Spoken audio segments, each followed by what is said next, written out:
Thank you for coming back. And if anyone who wasn't here yesterday, welcome to you.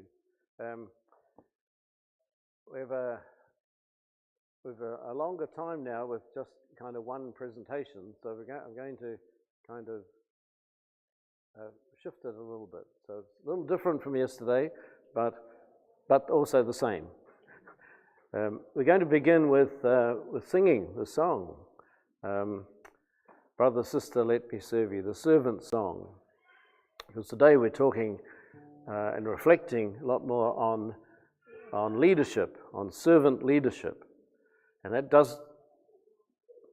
doesn't just apply to the priests and the deacons and the people who are up front. Every one of us is a servant leader. That's what we are called in our baptisms. That's what I want to reflect on with you today. So we begin with singing together.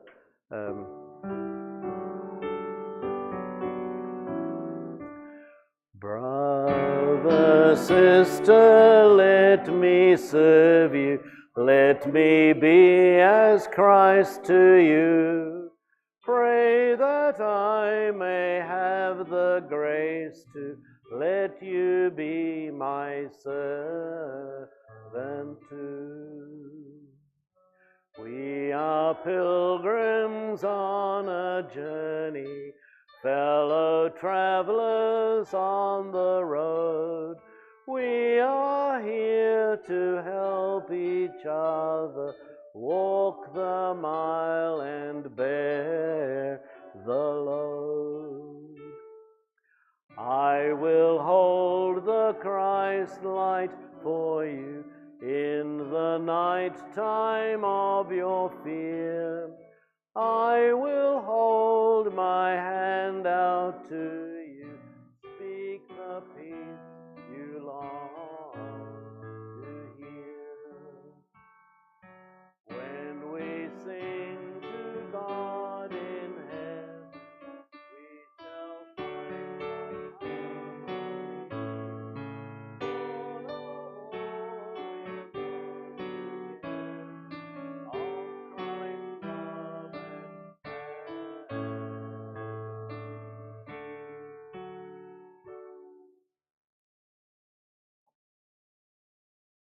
That song has particular relevance for me.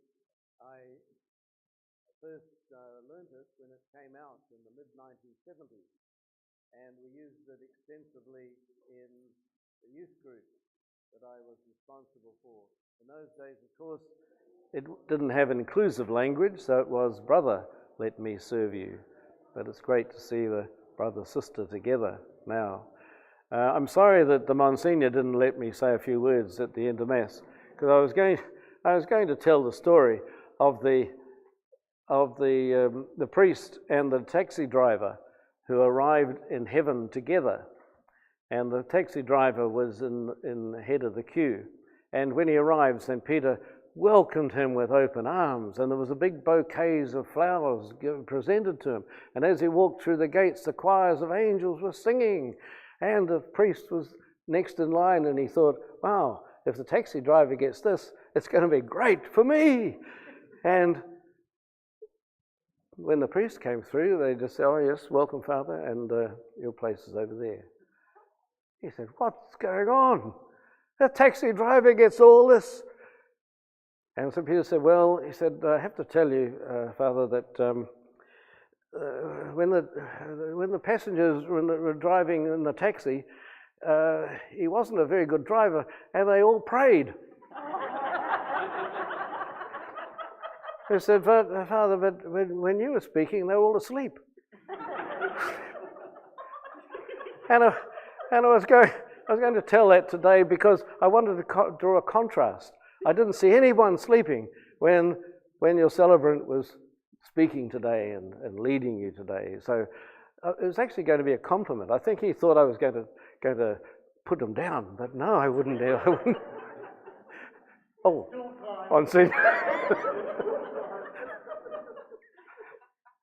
Well, we've got a heading today. Watch this space. I think we've read that, we've seen it, we've heard it. People say, "What's this space?" There's going to be a new building going up here. Watch this space. Watch it grow. Or there's going to be a new advertisement coming. Oh, watch this. A new film coming. Watch this space. I want to read this little piece from the Gospel of Matthew, chapter 15.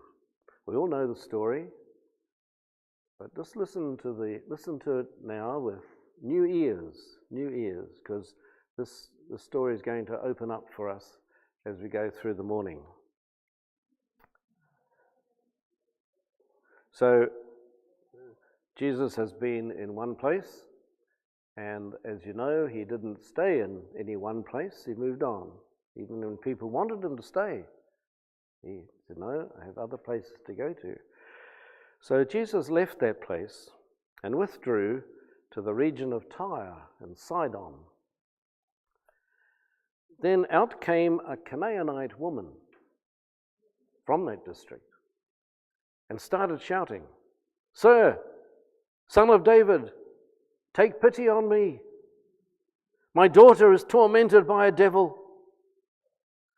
But he answered her not a word. And his disciples went and pleaded with him. "Give her what she wants," they said, "because she's shouting after us." He said in reply, "I was sent only to the lost sheep of the house of Israel." But the woman had come up and was kneeling at his feet. "Lord," she said, "help me." He replied, "It's not fair to take the children's food and throw it to the house dogs." She retorted, "Yes, sir, but even house dogs can eat the scraps that fall from their master's table." Then Jesus answered her, "Woman, you have great faith. Let your wish be granted." And from that moment, her daughter was well again. The Gospel of the Lord. Praise to you, Lord Jesus Christ. You know, priests and undertakers get to see a lot of graveyards. They can be fascinating as libraries. I'm a bit like the Monsignor. The Master has need of it. Oh, it's not there. Oh. I'll pop it onto that one and I'll go find it. Okay, thank you. That's my mother's gravestone, and I just put it up there as an example, because when you go into a cemetery and you see gravestones, you'll see something of the history. Usually, you see something of the history of the person. You know, when they were born, when they died, maybe what some of their families were, or where they lived. It can be quite a library. Tell a lot about people. But not all gravestones are pleasantly memorable. One that particularly startled and saddened me had the outline of a... Thank you. I'm bowing to the tabernacle. Oh, not me. Not you.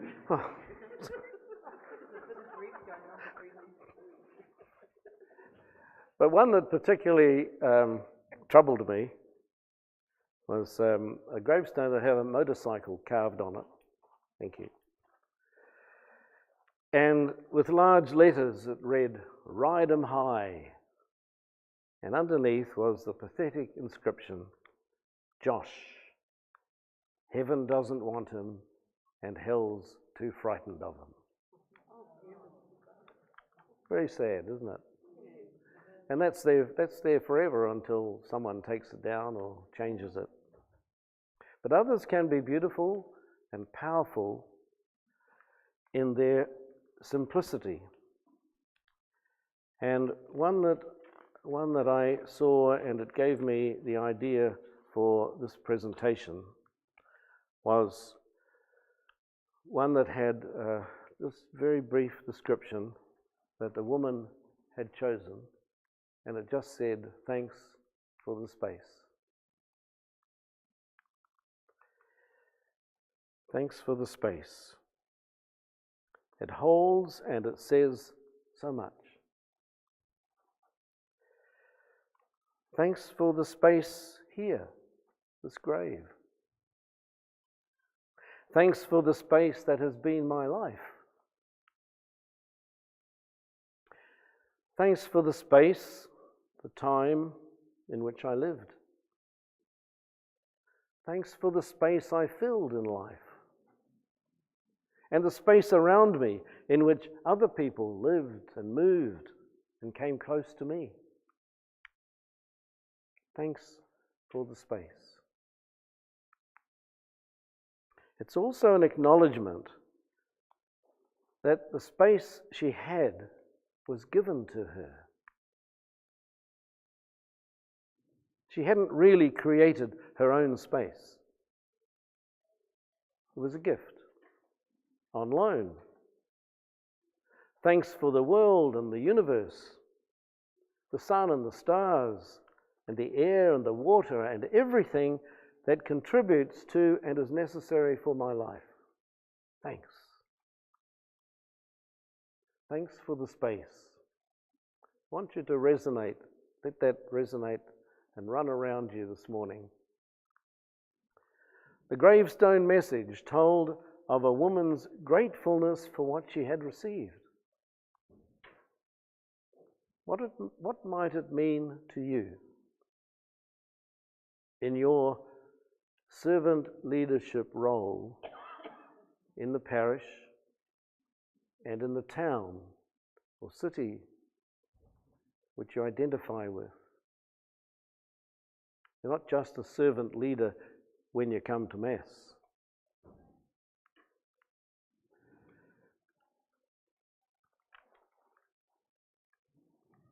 I'm sure that this woman who chose that epitaph didn't suddenly think of the phrase, didn't suddenly pop into her mind.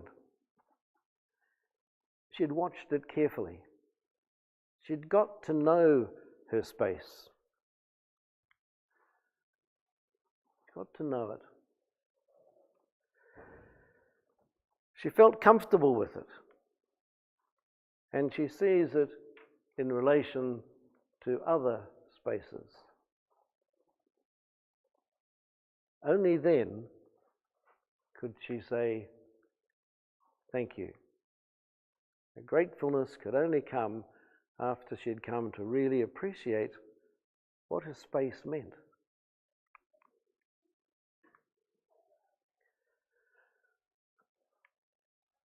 In a leadership role, and I didn't put servant leadership because leadership is leadership, whatever it is.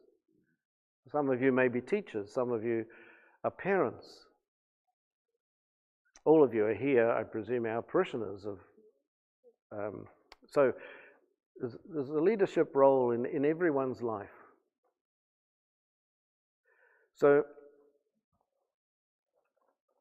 thanks for the space I've been given.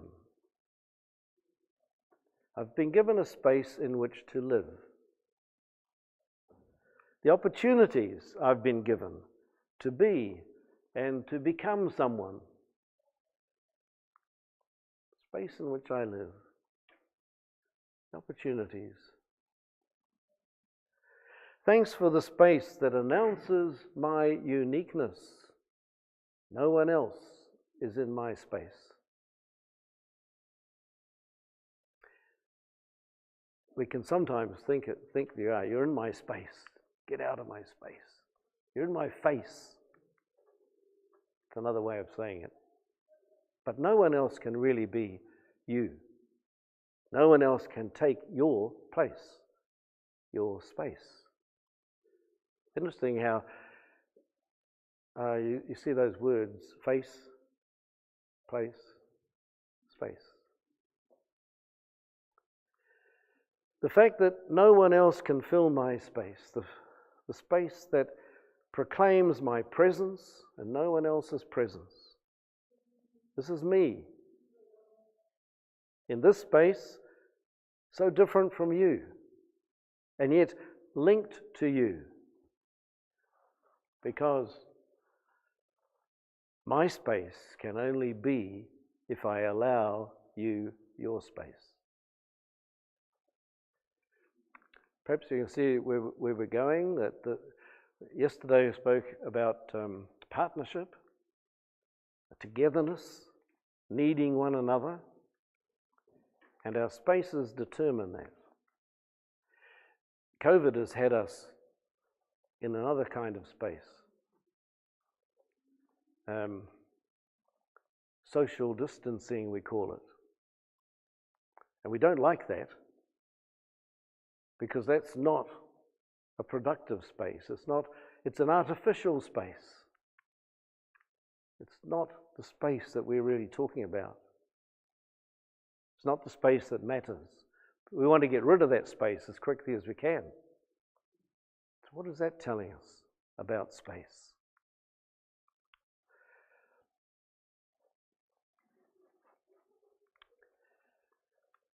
While needing space.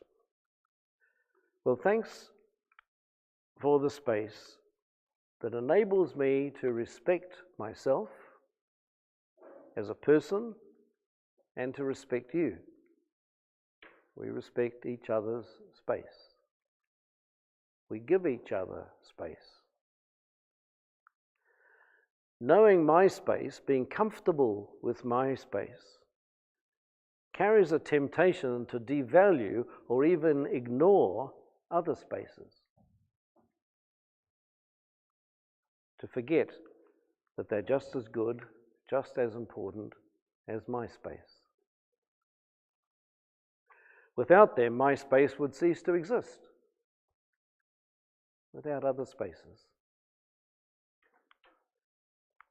Thanks for the space can also be gratitude for the space that you've been given to get to know yourself, to make mistakes, to learn, to grow. While not interfering with others gives you space to move at your own pace. And that's another word, pace. So you were building them up. We've got face, place, space, pace. Your own space enables you to make your own way without having to live up to others' expectations or ideals. And we speak of people giving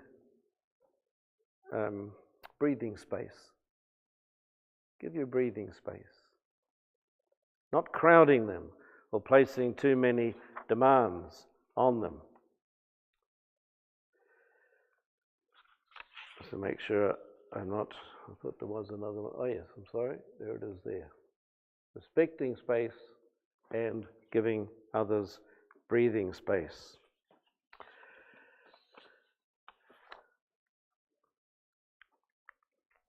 If you have teenagers in your house, or you've flattered with people, it's happened to me as a youngster. It just goes on and on through the generations. Parents saying, "Clean up your space. Clean up your space. Clean up your room." The word is more likely to be a mess. Clean up your mess. Youngsters have to grow a lot older before they appreciate the value of a tidy room or a well-kept house. But they have no trouble recognizing the value and importance of their own personal space. You're bound to find a notice on a teen's bedroom door, and I've seen lots of them in my parish visitation and on my own nephews and nieces. But you'll see a warning sign. Phrases like, "You're in my face. Get off my case. Stop messing with my life." All of these are indications of the powerlessness of the youngster. They're reliant on the parent. They can't leave the house. In fact, someone told me that the only way you'll get rid of your children is to sell the refrigerator.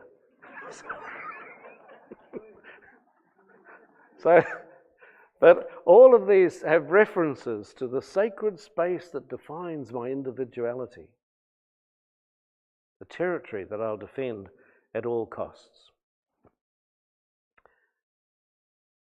I've seen some other notices too, like on a bedroom door, the boy's bedroom door, he's got girls only. So they'll regulate their space. But at the other end of life, an elderly person might feel that they're taking up space. And that's one of the arguments, one of the concerns that the euthanasia legislation is kind of bringing to the surface. People feel they're taking up space, so I should leave. How important then is it to value and honour each other's space? No one should feel that they're in the way. Talking about servant leadership, just think about where you sit when you come into church. You got your own space? Got your own place? When one of my sisters moved to another town, and she went to the church, and she was quickly told, "That's not your place." Because she's sitting in someone else's place. See how important that is to people. I had trouble as a parish priest in Lower Hutt because I tried to introduce people shifting places. I thought this would help create a community. But husbands and wives just swap places. Most people refuse to move. It was a failure. I never tried it again. But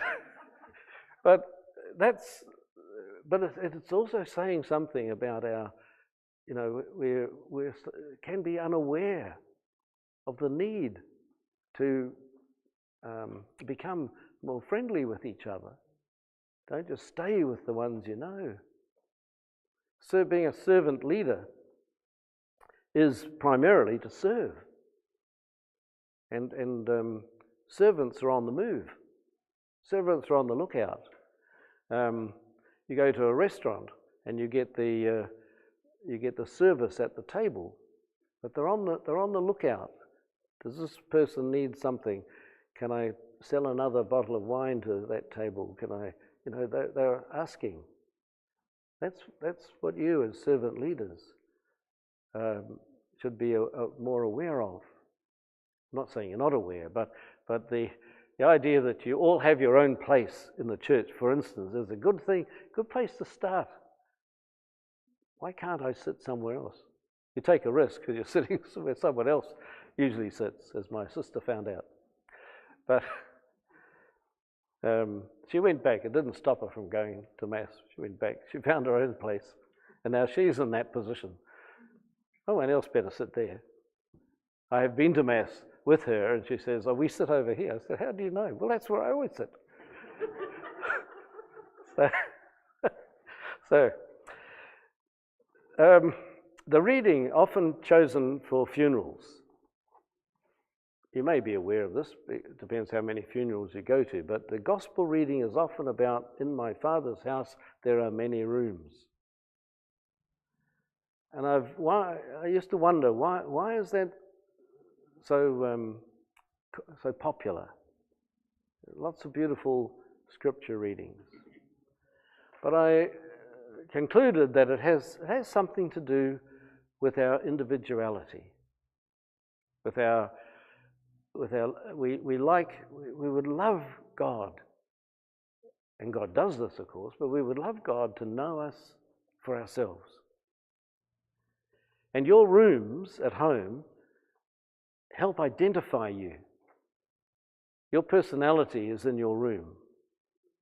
The colours you choose, the curtains, the way it's hung, the way the bed is, the books that you have, the pictures on the wall. And the teenagers, again, are great artists when it comes to decorating their room. So you've got film stars and pop stars and lots of things, expressions and sayings all over. Wonderful. This is my room, and in my Father's house there'll be a room for me, and I will know myself in my Father's house, because it will be my room. It's a lovely, consoling piece. I think that has a lot to do with why it's often chosen. It allows us to have the feeling that there will be a definite place for us in heaven. So,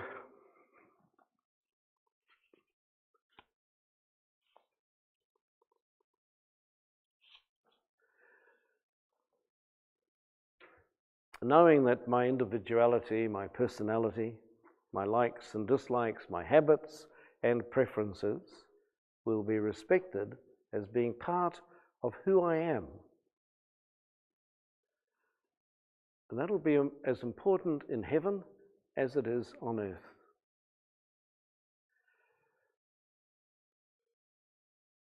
Paul's beautiful expression there, eye has not seen, ear has not heard what God has in store. It hasn't even entered into our minds to imagine what God has in store for those who love. It says for those who love God, but for those who love. It'll be a marvelous surprise, and I think the surprise will have something to do with the fact that we immediately recognize we're home. It's our home. I'm there, it's me there, I'm there. You might have your own ideas of what heaven is, but for me, I think that the moment I die, the whole world will have come to an end, because I cannot be fully happy, and you're supposed to be fully happy in heaven. I cannot be fully happy if all those I love are not with me. Even the ones who are still living when I die, they will need to be with me, or my love will be incomplete. So the moment I die, eternity has come, and everyone's there.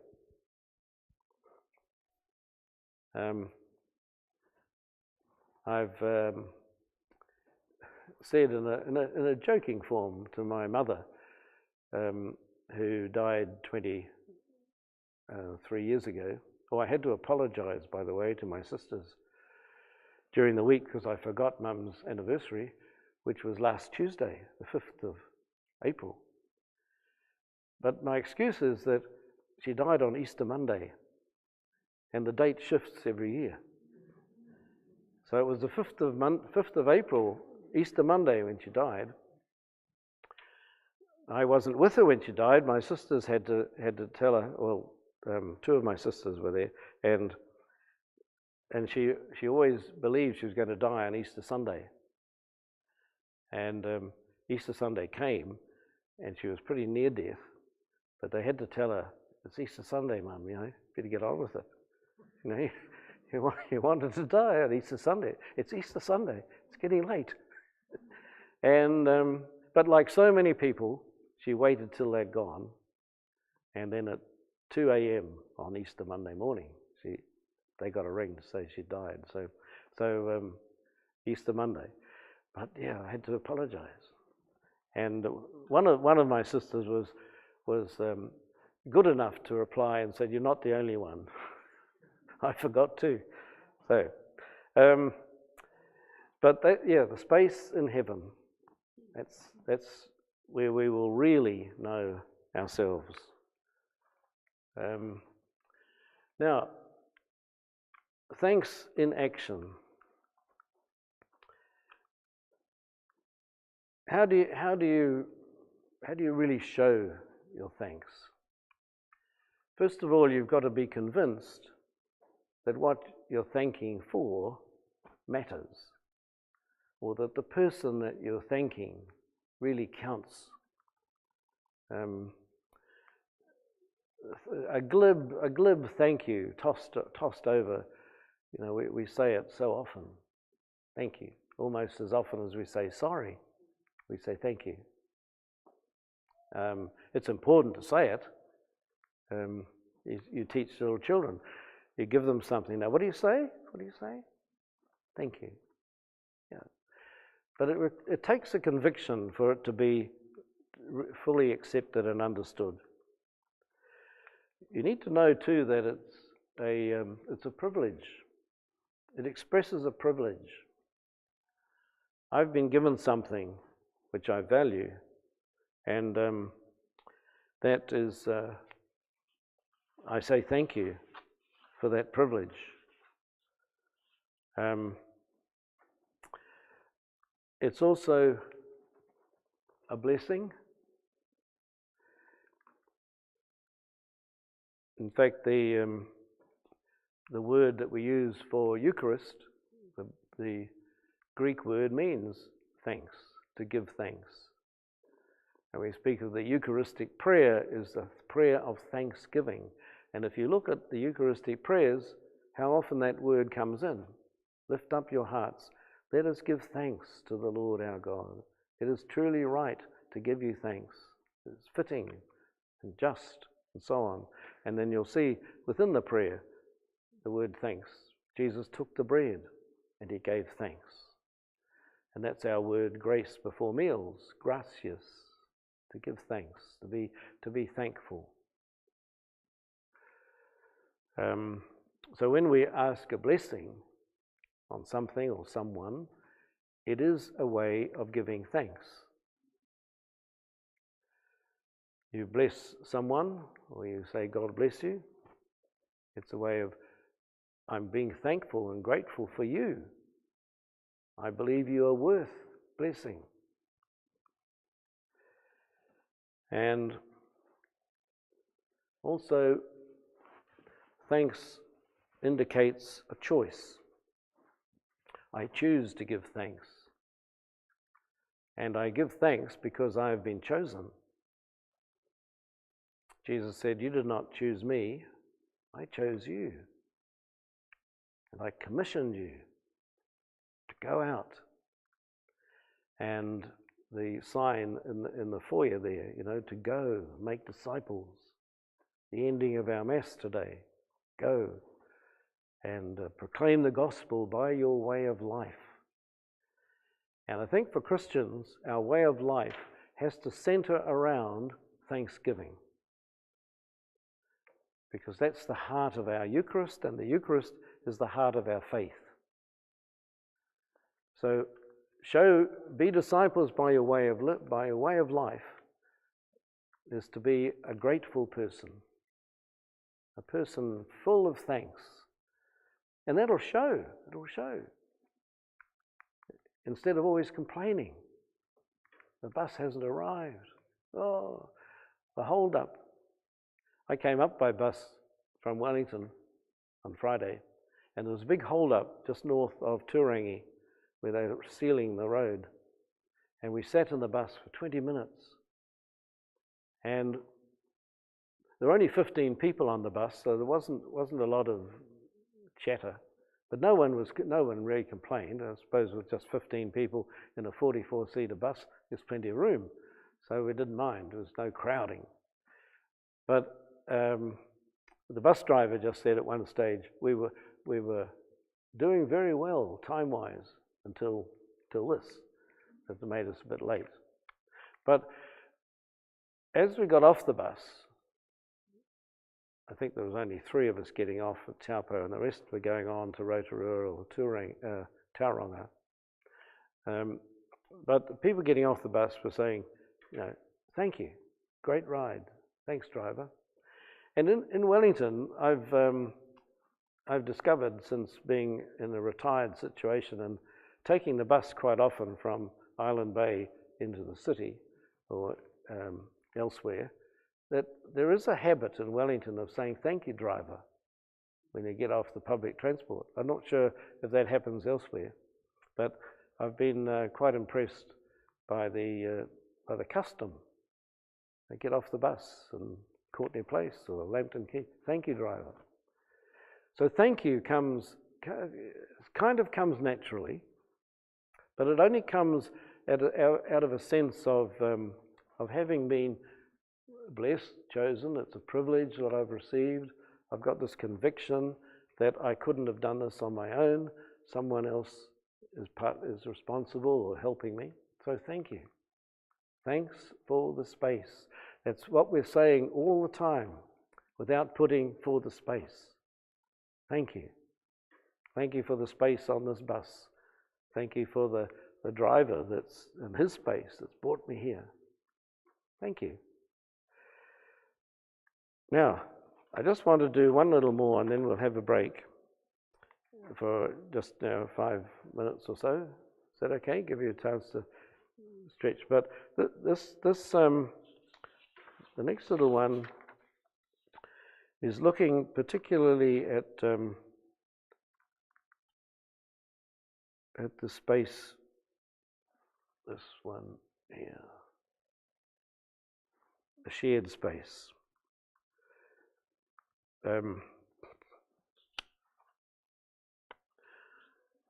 Your inner space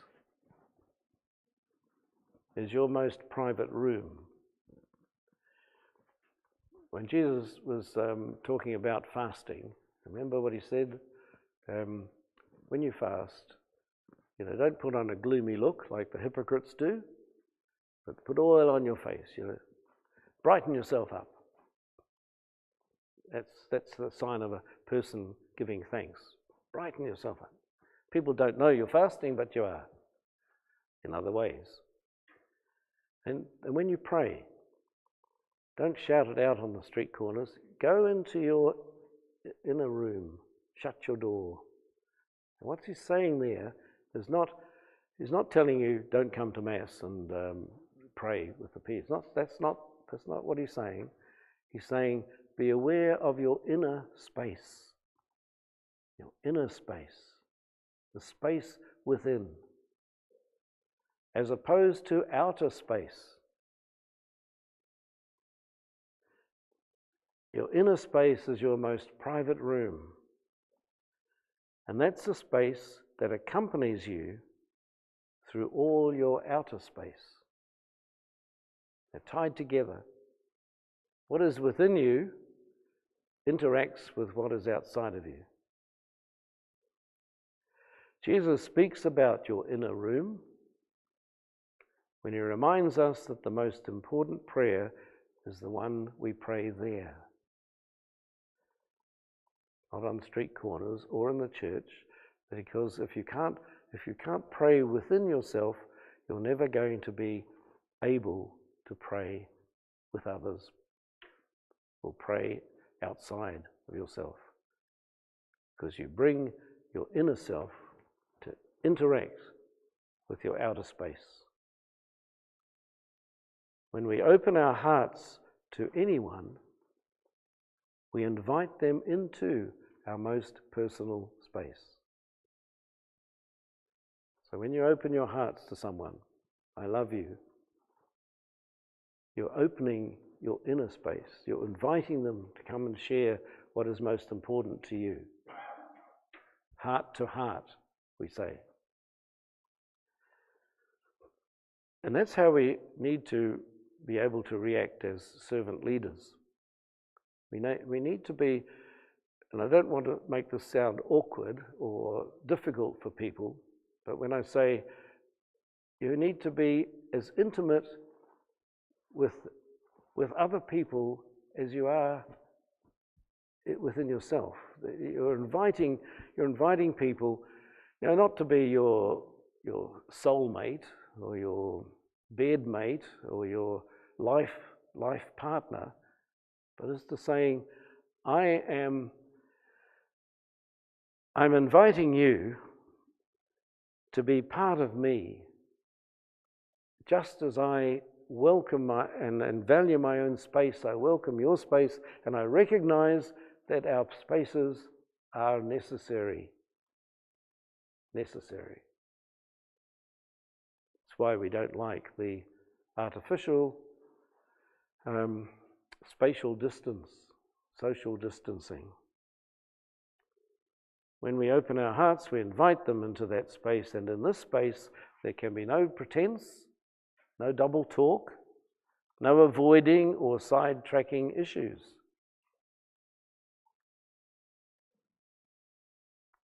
A space that a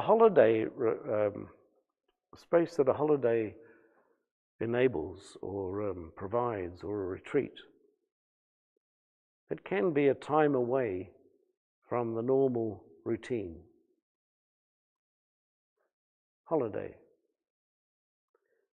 can be a pause in a busy schedule, a break. A space that is a break allows for something new to happen. A flash of insight, perhaps, a checkpoint. But we all need breaks. And just finally, in this little section, to think of thanks as a very powerful word. It comes from the heart, and it shifts emphasis from just a rational analysis, if you like, to what I call up there a felt conviction.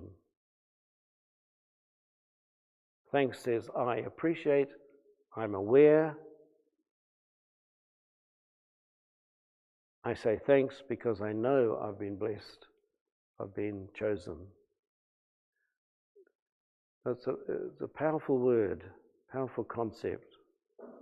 And I'd like to, when we come back, I'd like to return to that gospel passage that we started with and link that with what I've been saying. And it's just approaching, I think, 11:15. So is 5 minutes okay? Just take a stretch and come back again? Thank you.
Speaking of school, I must congratulate all you for the beautiful rosary garden out there in memory of one of the teachers.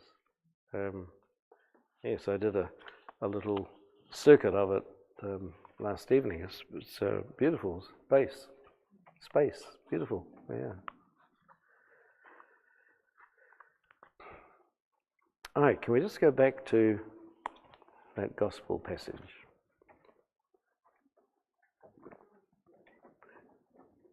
For me, it's very much a key to what I've been presenting.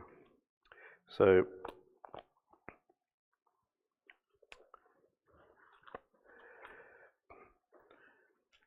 Jesus left that place and withdrew to the region of Tyre and Sidon. Then out came a Canaanite woman from that district and started shouting, "Sir, Son of David, take pity on me. My daughter is tormented by a devil." But he answered her not a word. And his disciples went and pleaded with him. "Give her what she wants," they said, "because she's shouting after us." He said in reply, "I was sent only to the lost sheep of the house of Israel." But the woman had come up and was kneeling at his feet. "Lord," she said, "help me." He replied, "It's not fair to take the children's food and throw it to the house dogs." She retorted, "Ah, yes, sir, but even house dogs can eat the scraps that fall from the master's table." Then Jesus answered her, "Woman, you have great faith. Let your wish be granted." And from that moment, her daughter was well again.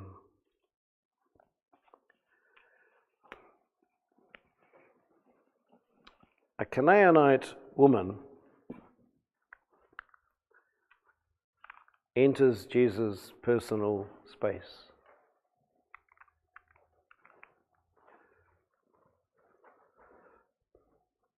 She's not Jewish, Canaanite.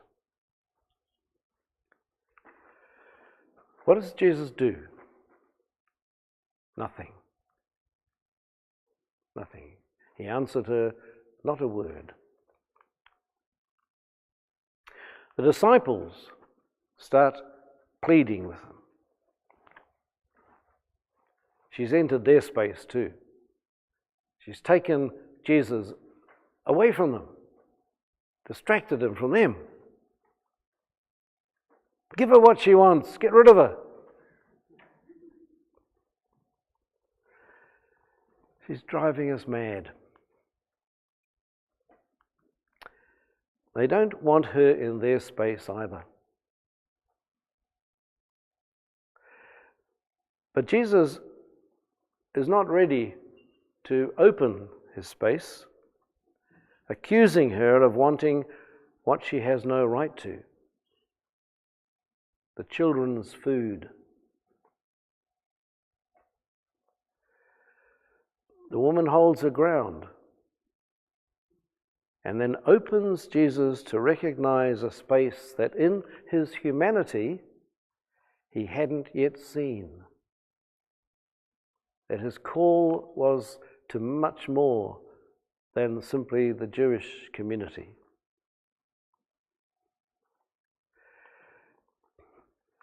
His mission was much wider than what he'd thought in his humanity. And he was truly one of us. And as human people, we can't always see, we can't see what's ahead. We've got to work out what we're called to do and to become. We've got to work at it. It's not all straight ahead, straight in front of us. That's part of the great mystery of who Jesus is and the mystery of our faith. We can't fathom it completely. But he was human. His mission was to be much wider than the Hebrew people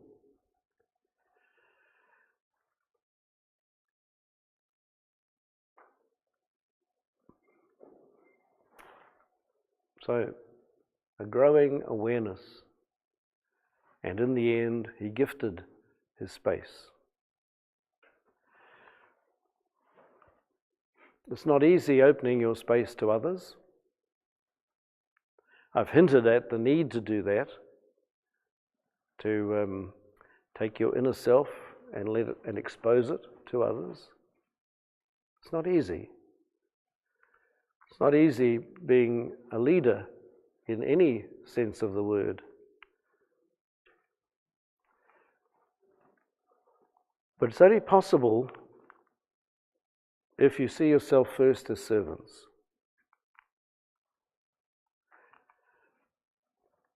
Servant leadership is, in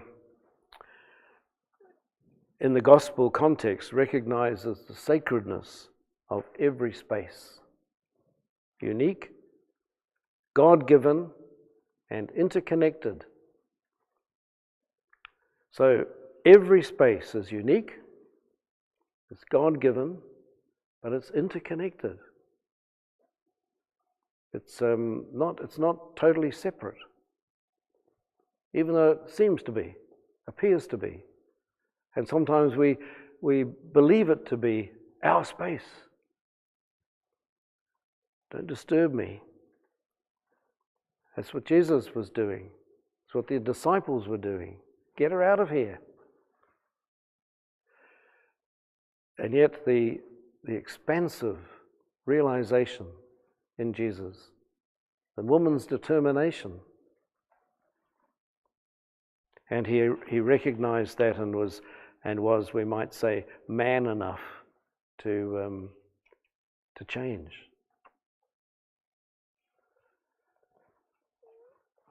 I wanted to look at Helen Keller for a few moments. She was born in 1882. I never think of her as being that long ago because she's still quite known and talked about. And she's described as a spirited, inquisitive, and much-loved child. Because blind and deaf after suffering meningitis about the age of 2. And she lived not in isolation or self-pity, but as an inspiration to millions with passion and enthusiasm. Hard to imagine that. 2-year-olds becoming blind and deaf. She had great courage and determination, perseverance and hope. All of those wonderful things that we mentioned yesterday. Passion, enthusiasm, courage, determination, perseverance, hope. She was described by one United States Senator in 1968 as one of the few persons not born to die. And I can understand that when I said she was born in 1882 and she still is having quite an influence. One of the few persons not born to die, a woman who will forever be known as the First Lady of Courage. We might say Our Lady was, Mary was, but that's in another dimension. But Helen Keller, deprived of hearing and sight with only the most rudimentary language, entered into life more completely than many able-bodied, fully sensed people would ever think of doing. And I've got 2 sentences here from her writings. And I noticed in looking this up that she actually wrote 14 books. 14 books. But these 2 sentences are gems.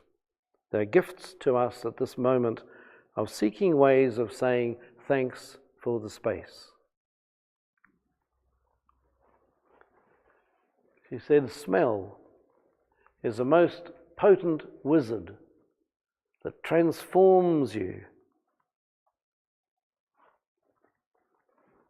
transports you across thousands of miles and all the years you have lived. Now, thinking of that, we're told that a sign that you could be suffering from COVID is the loss of the sense of smell. And I've also read that an indication that you could be on the way to dementia is also the loss of the sense of smell.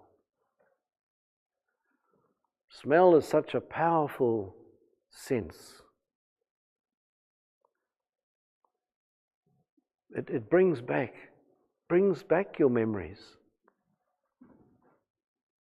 I only have to smell mint sauce, and I'm thinking of our family Sunday roast years ago. And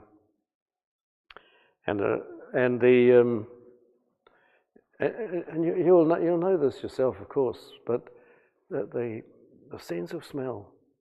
What does it tell you about your space? You go into a space where there's a certain aroma or smell, and all sorts of things come back to you. And my first parish was included Wellington Hospital and the Calvary Hospital and the maternity hospital, and in each when I go into a hospital now, I often have flashbacks to people that I sat with or people who died that I kind of was with. It just comes back, just the mere fact that you smell again the disinfectant or you smell again something in the corridors that reminds you of these things. One other reminder that I have, the maternity hospital was called St. Helen's Hospital, and it's no longer there. But a couple that I'd got to know, it's my first parish, this couple I'd got to know had just had their first child. And in those days, you stayed a lot longer in the hospital, certainly with your first child. Now, at my ordination, a relative had given me what looked like a pen, a fountain pen. But it actually had a nozzle on it, and you could put holy water in it, and you could sprinkle the water. And no, it's not what you're thinking, but just about. So this was my first parish, you see, and this is. So I went to see the couple, and I said, I've got a blessing for you. So I pulled out this pen, and it was the proper thing. It wasn't a fountain pen, but Kerry, the mother, thought it was, and she started to call out, "Don't do that! Don't do that!" Well, this noise went down the corridor, and suddenly the nurses thought something was wrong with the baby, and they all came running in, and I never used that again. I never used it again. I didn't even use it then, but I thought that I can't afford this to happen, now I can't find it. I don't know. After all these years, I don't think I ever threw it out. It was such a lovely, lovely piece, and quite unique. I've never seen one since. Don't know where they got it from, but never use it again. So that's also a memory that comes back sometimes. So, yep, smell. This potent wizard. Look at the strength of her words. Transports you across thousands of miles and all the years you have lived. So her sense of smell compensated for so much. And the other one,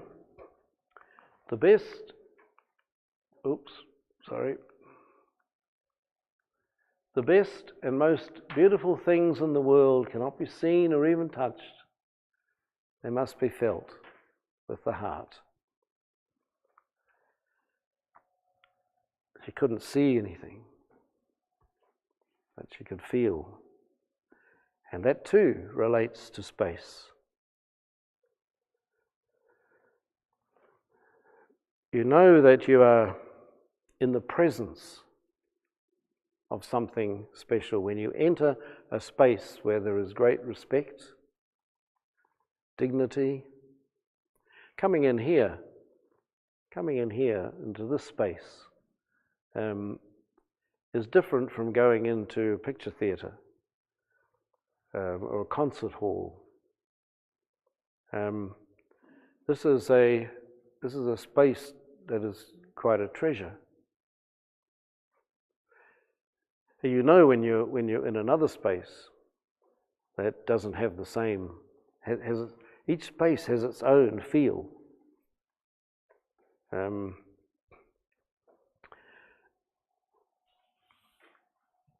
I spent some time as a young. I tell people I lived for 3 months in Mount Crawford prison, and their eyes open up, you see. But I was there as a trainee. It was just before my ordination, and the Justice Department in those days felt that chaplaincy was important, and they paid for myself, a Presbyterian and an Anglican. We were 3 students for our priesthood or ordination, and so we spent Christmas holiday in Mount Crawford prison, and that taught me a lot. I didn't realize at the time, because I hadn't come across this kind of theme of space, but I did feel the constriction of space in a prison, in a cell, and in the exercise yard, and in the dining room. Mount Crawford is no longer a prison, and it was never a maximum security. It was a medium type prison. It was so good a prison that people would come there for Christmas. You know, they'd have a better meal in prison than they would on the streets. So I was there over the Christmas period, and they kind of warned us. They just said, look, we'll probably have more people than usual in prison over Christmas, because people go and break windows or rob something so they can get Christmas in prison.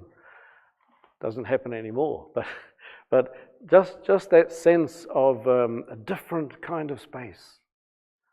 And I haven't had much to do with prisons since then, but I'm sure again coming back to that smell would come. But the feeling with the heart, feeling that constriction of space. Over the COVID period, there have been quite a bit of publicity about overcrowding in houses, where people just don't have the space for all the people that need to come into the house, that need the shelter, and so the virus is more quickly spread. But even there, and I have been in some overcrowded houses, even there is a sense of protection and people being welcomed, even though there's no room. Yes, we can take one more. So feeling with the heart, most important part too. So thank you to Helen Keller for those little insights that can help us on our own space journey, space odyssey.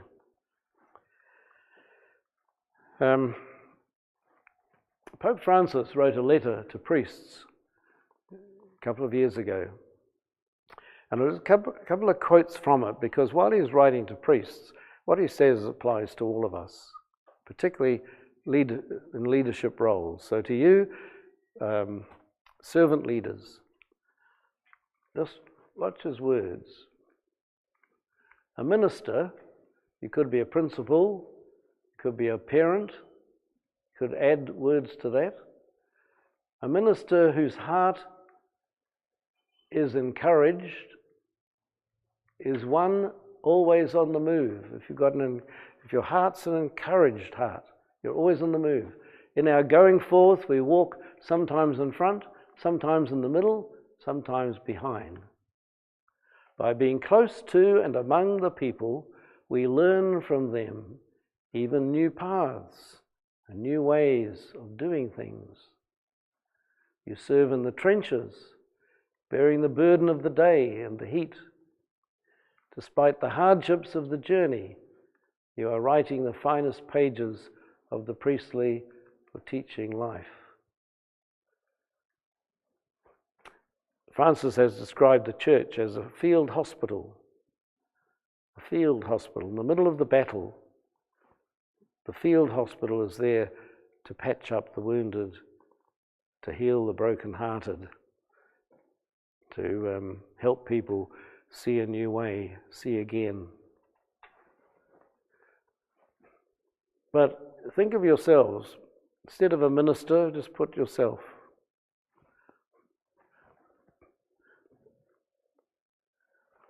If your heart is encouraged, then you're always on the move. In front, in the middle, sometimes behind. One of the frustrations of a leader in front is waiting for people to catch up. And that can be soul-destroying if you don't handle it properly. I know of priests who have been so prophetic, have seen where we could be, and have yearned for the people to get there with them, but they explode because they can't hold themselves back any longer. They just can't get the people with them. Pope Paul VI, earlier Pope, had a line about that. He said that is a struggle of leadership. You have to learn to slow down. And that's so painful because you know what's out there. You know what's possible. But you've got to learn to slow down. If you're in the middle, there's a danger of being squashed, of being on two sides. Some people want to go there, some people want to go there, and you're trying to hold it together. See how space comes in, and if you're sometimes behind, that's where you need humility. You need humility to realize that the people are ahead of you. They've gone ahead. You fell asleep somewhere, and you woke up and, they've done it. They've gone ahead. So humble enough to catch up with them.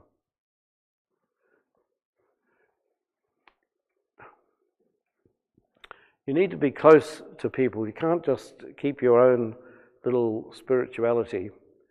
I go to Mass, I don't need to do anything else. It's a bit of a cop-out, really, because you're not only denying yourself growth, but you're denying other people your gift. Each of us here has got gifts that nobody else has. Everyone's got their own gift from God. And the servant leader is one who has recognized that gift, has taken ownership of it, and will share it, and will help other people to discover and share their gifts. So,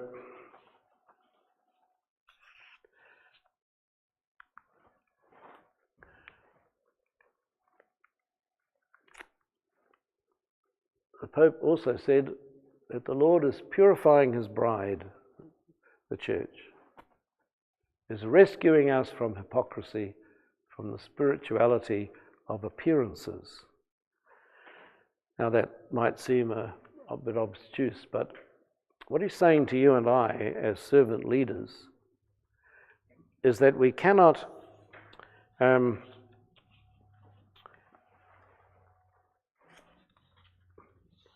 We cannot live double lives. We're either, and Jesus said this too, you're either for me or against me. You can't sit on the sidelines. You've got to make a choice. So hypocrisy is saying one thing and doing the other. Spirituality of appearances is I look good, but that inner core of me is a bit rotten or hasn't been renewed as it should have been. So you can see in what we're doing here in this little Lenten renewal, is picking up little pieces to say, I might go away and think about that. How might this apply to me? Amid trials, weaknesses, and the consciousness of our limitations, the worst temptation of all is to keep brooding over our troubles. For then we lose our perspective, our good judgment, and our courage. He is writing this primarily for priests, but there's an application there for you, for all of us. Brooding over your troubles. You lose your perspective. You can lose your spirit. It's never going to change. I've had enough of this. It's a lovely image of Mary, Mother of Jesus, and leaving the key outside the door. You would have seen versions of this image in a. Sorry, I keep wandering away from where I'm supposed to be. I'm not supposed to move here. The image of a parent with the teenager who wants to get out, wants to go out. At what stage do you, as a parent or a guide, let them go and can go to bed at night and not worry about the time they get home? You leave the key at the door, or you give them a key.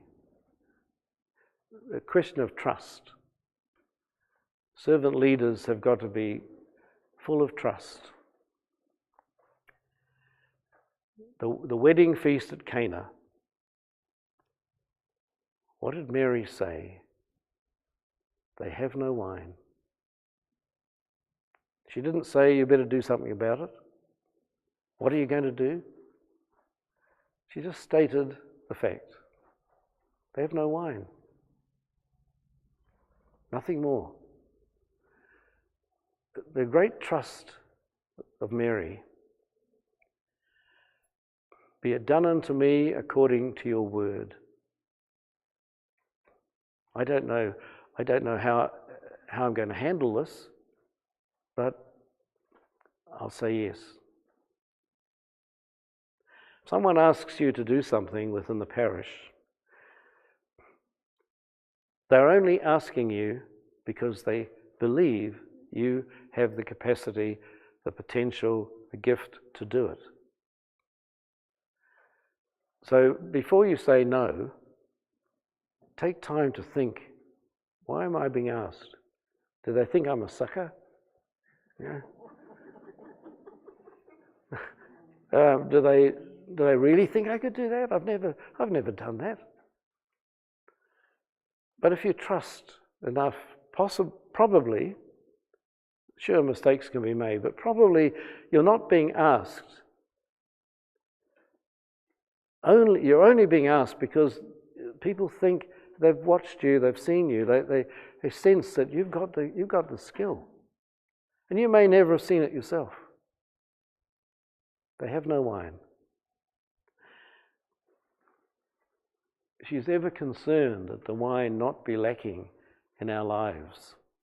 And remember the piece that I had yesterday about Pope Francis and his consecration of Ukraine and Russia to Mary, saying to Mary, you know, we have lost the wine of hope. We've run out. will run out of the wine of hope. Just telling you that. Joy has fled. What was the other one? The wine of hope. Joy has fled. I'm not asking you to test you because I've forgotten myself. Joy has fled.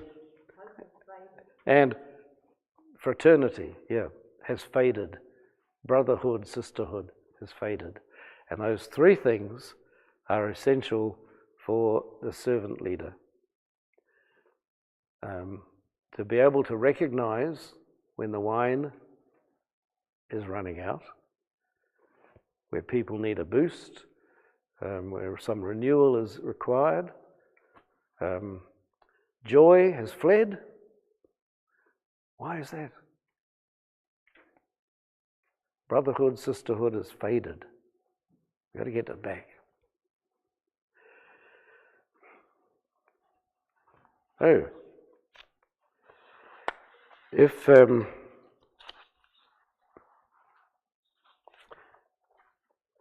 drawing close to a conclusion,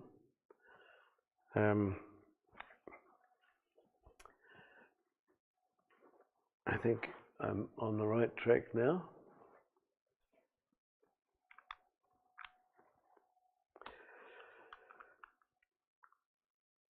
Psalm 122, if you wanted to make a note of it, depending on the Bible you're using, it might be 123 or 121.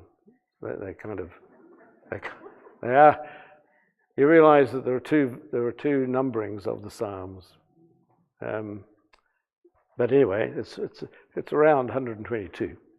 But it's this psalm here that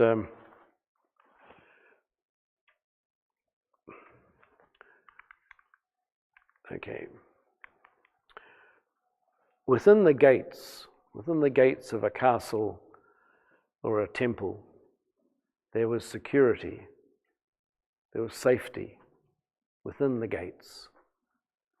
People would make their way across the dangerous plains and the swamps and things to get to the castle, because there they were home.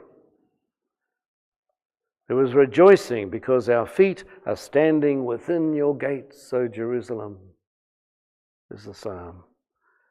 And the cry goes up, peace, peace within you.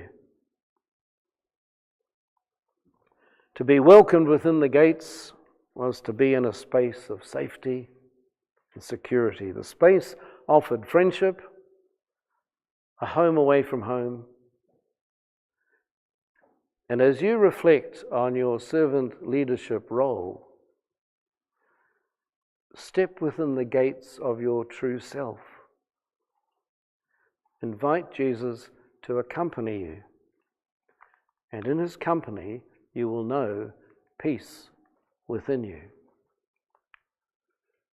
So, step within the gates of your true self. Invite Jesus to accompany you and find peace within you. And that's where your servant leadership matures. It's where your confidence comes of age.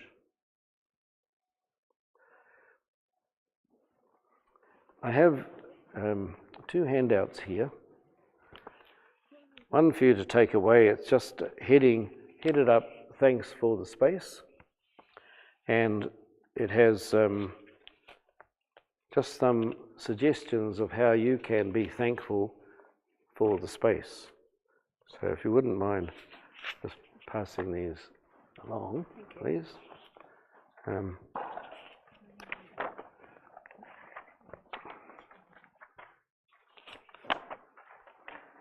We just need to, there's plenty to go around, just may have to pass them a bit further.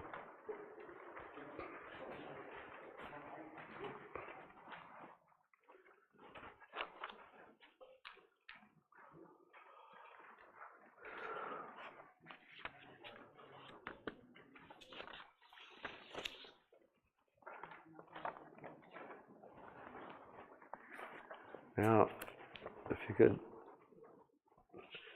is that other song ready to play, or is he going to play it? I think he's going to play it. Okay. I'll find Okay. it.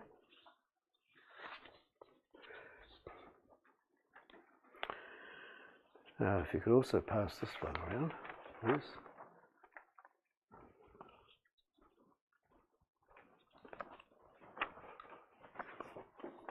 Pass that around.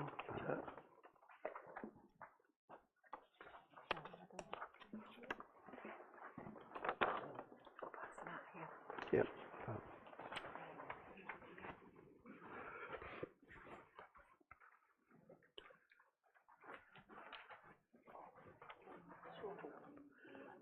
If there are any white pages, one left over, we need a couple more up here.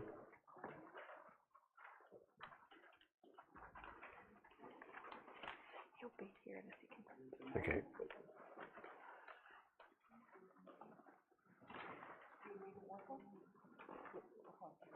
Got one? One more? Is there one more? Oh, here we are. That's okay? Yeah. Finished with that sludge. Yes, thank you. Yeah, thank you. No, you can have that one. I think we're okay now. Everyone got one? White one, pink one.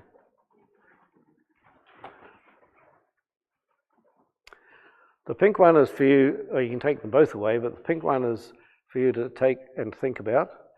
The white one has the Lord's Prayer on it, and I've been working on a little publication that takes the Lord's Prayer apart and applies it to different situations in people's lives. And this one is for pilgrims. So what I want you to do, and then we'll finish with the pilgrim song, but what I would like you to do is to read the line of the Lord's Prayer together, and then I will read the piece in between. And then at the end of reading it, we'll pray the whole Lord's Prayer as one piece together. Is that okay? Yep. So this is the Lord's Prayer for pilgrims. If you could please begin. You are with us on our pilgrim way. We travel in honor of your name. Your holiness is our protection and our guide. Your creation shares its beauty on our journey. The seasons trace their patterns of dying and rising to life. Mountains, valleys, and streams tell the wonder of your reign and the splendor of your glory. The waves crashing on the seashore thunder the constancy of your love.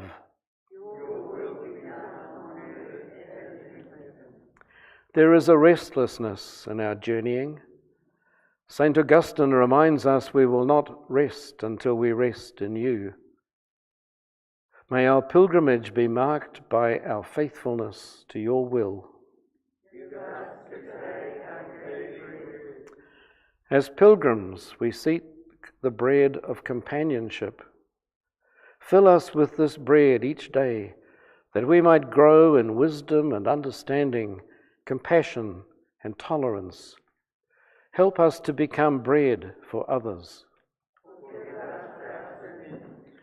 For any impatience or arrogance over the slowness of people to share our enthusiasm, for anger or resentment distorting our vision and threatening our journey.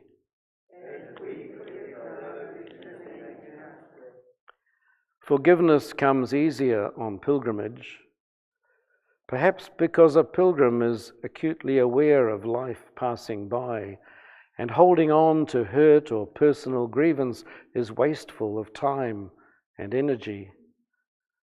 Forgiveness is a key to the freedom that pilgrims need and enjoy.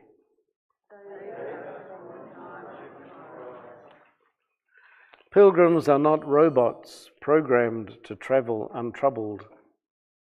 The journey is a mixture of joy and sadness, of liveliness and discouragement, of plenty and poverty. The time of trial challenges faith and courage, and also the value and purpose of pilgrimage. Loving Lord, save us. The evil one is on the watch for pilgrims. Their witness is a threat, their journey a living symbol of hope. Deliver us from all that would turn us from our goal. We pray with Zechariah, guide our feet into the way of peace.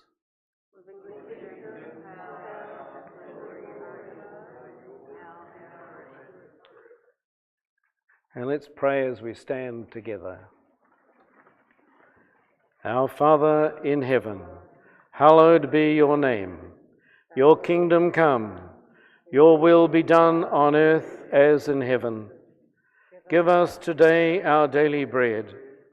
Forgive us our sins, as we forgive those who sin against us. Save us from the time of trial. Deliver us from evil.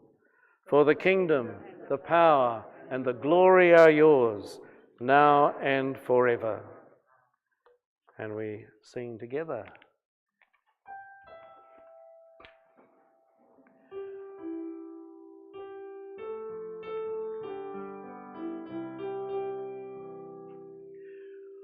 We are companions on the journey, breaking bread and sharing life. And in the love we bear is the hope we share. For we believe in the love of our God. We believe in the love of our God. No longer strangers to each other, no longer strangers in God's house. We are fed and we are nourished by the strength of those who care, by the strength of those who care. Companions on the journey, breaking bread and sharing life. And in the love we bear is the hope we share. For we believe in the love of our God. We believe in the love of our God. Thank you, everybody. Thank you. So, before we go for lunch, just to say thank you to you, Father James, for this wonderful 2 days of retreat. And I know that the people of Untitled Chapter are so pleased that you have been with us, and we hope that you are pleased to be with us here. So, thank you. Unlike your books, this one is for free. So let's give Father a big clap. The book is one that we're going to give out to all of the parishioners at Easter time. It's from Dynamic Catholic called Life is Messy. And listening to your talk over these last 2 days, it's been something that's been coming through all of those talks. That indeed life is messy. And it's the Holy Spirit of God that can make sense of that. So, Father James, thank you so much. Amen. Not quite amen. Because you've reminded me of a little line that I meant to use, and it just fits so beautifully with what you just said about life, and it's hard. And this is the line: maybe to heal isn't to erase. Maybe to heal isn't to erase the scar or even make the scar. To heal is to cherish the wound. And that's a lovely line that is taking me into Holy Week. And to cherish the wound. And we learn so much from the wounds of Jesus, the wounds of, so to heal is not to get rid of the scar or to even make the scar, but to cherish the wound.